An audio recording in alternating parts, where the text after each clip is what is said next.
Welcome everyone to the Moisky News for January the 4th, 2021. Today we're going to discuss how I agree with Jessica Phillips. Kinda. It's not a clickbaity title, I promise you. This is quite an interesting topic concerning Brexit, but more a bigger point, I guess. And if you want to ignore the backdrop, by all means do so. I see it as the next logical progression to the current circumstances the United Kingdom is facing. Blame Kent, everyone. For those who don't know who Jessica Phillips is the MP for Birmingham Yardley. That has gotten a considerable amount of attention for not only not being able to take a joke, saying she would knife Jeremy Corbyn in the back, laughing at men's issues, and even attempted to become Labour leader, which was quite the fail, because who would have believed it?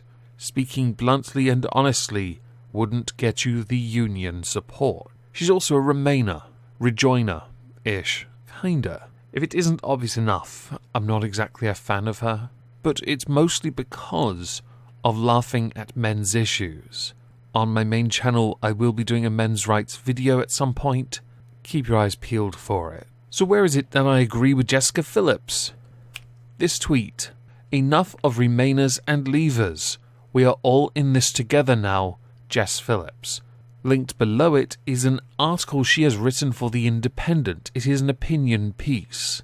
The reason I agree with her is because, well, she's right. We are in this together now, and it is the correct stance to take.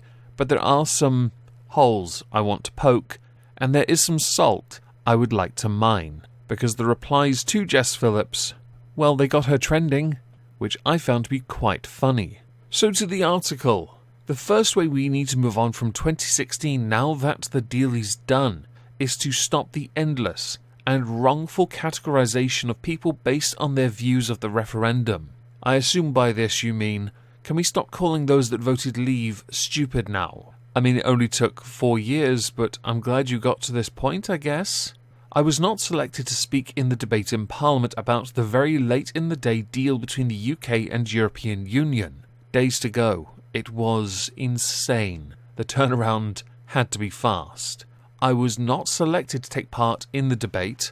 There were 650 MPs and sadly, the majority were unable to be present due to coronavirus restrictions. Sheeple crowd control. It is the first Brexit vote where I have not been in the middle of its beating angry heart.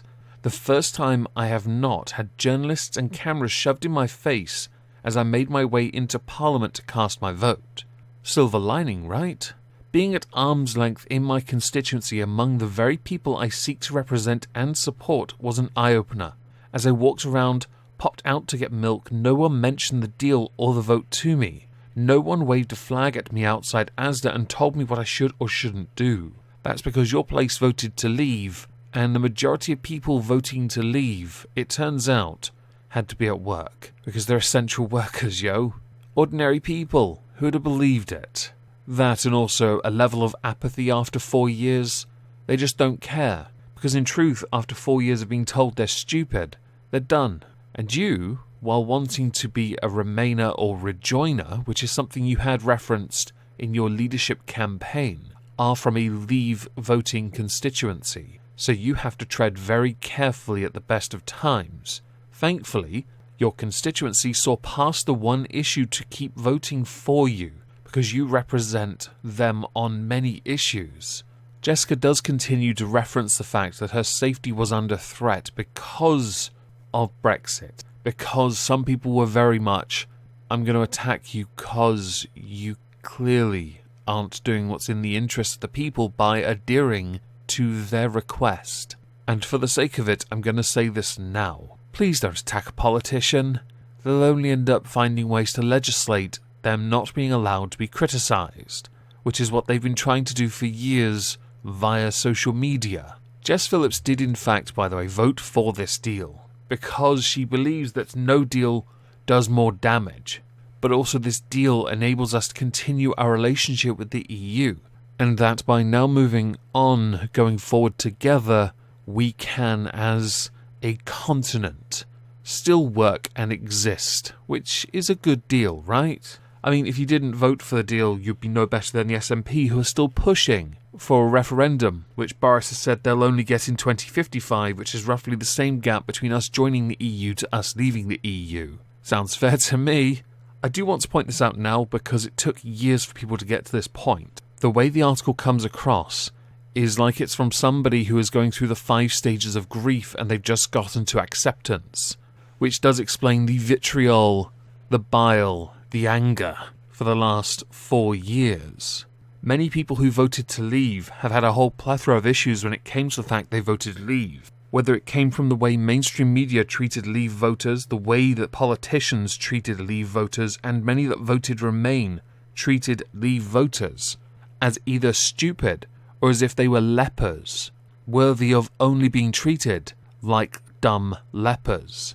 Yet those that voted leave, many of them, had to believe that they were above it and behave as such. It is a shame it took us actually leaving for you to get to the same place. And while you are known for not being able to handle criticism, you're going to get some from salty rejoiners and frustrated leave voters. And it is with that spirit, I'm going to go to my favourite tweet from a very salty person called CamCamDam. Sorry, Jess, but that means standing in solidarity with the worst act of economic self-mutilation in modern UK history, which nobody is obligated to do. I may live with the impact of Brexit, but I wash my hands of it. Those who voted for it must own the consequences. There are many points within this I would love to dissect, but I guess the main one I want to focus on is, ooh, you're salty. And also, to assume it's the worst act in economic self-mutilation is a very black-pilled mentality to have towards the UK and their belief that they can do better when not tethered to everyone else that is seeking to stagnate and hold back. A fundamental misunderstanding of how well the EU has progressed to how it's doing now. Knowing when to walk away is key, by the way. It's almost as if you don't believe we could do well as an independent sovereign nation. That's interesting. And you are right, nobody's obligated to do anything when it comes to standing in solidarity, and you should wash your hands of it. But those who voted for it must own the consequences. You treat it as if the word consequence can only mean negative. But okay, you do you, CamCamDam. Ooh, you're salty. Anyway, as we're done here, I'd love to know what you all think. Please do let me know in the comments down below. I should hopefully have another video for you on Wednesday. If I don't see you there, I'll see you on PMQs whenever that's on next, or on the Political Recap. Ta-ta!